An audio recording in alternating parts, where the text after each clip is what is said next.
Papalit tayo ng fuel filter ng truck. Dalawa yan. Primary, secondary yan. Dalawa.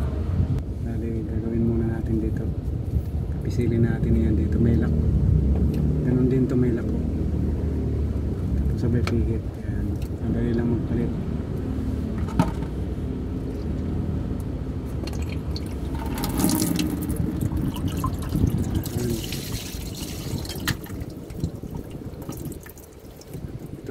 Tanggalin muna yung sakit.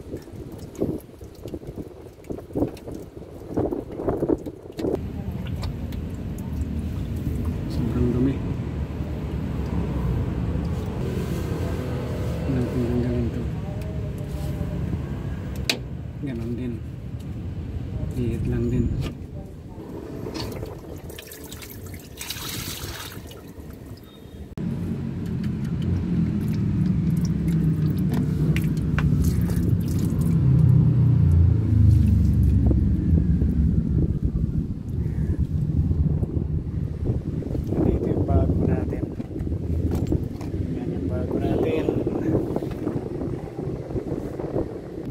Ito yung bago na ikakapit natin.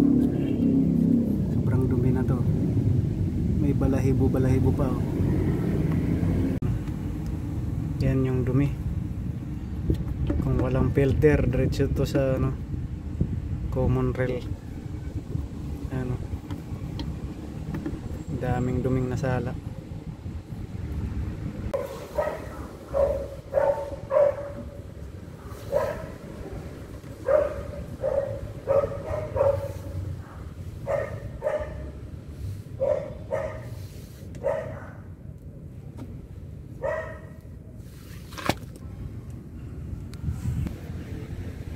Tapos yung o-ring na bago ilalagay natin yan. Ito. Diyan sa ano yan, ilalagay natin yung o-ring nya bago.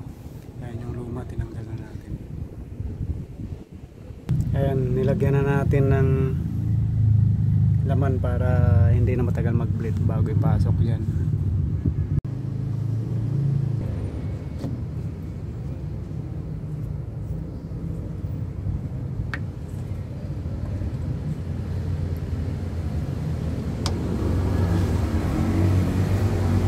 Lang kadali, shoot na agad para mamaya pag yung pula na yan, ayan, yung pula na parang puresiras, parang bracelet, indicator yan. Pag ang krudo mo nahaluan ng tubig, aangat yan. Ayan yan oh.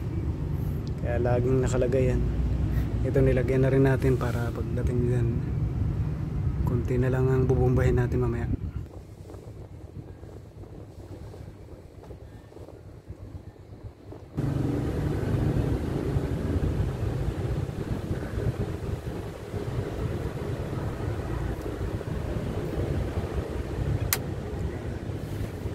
Nag-lock na, shoot na yan.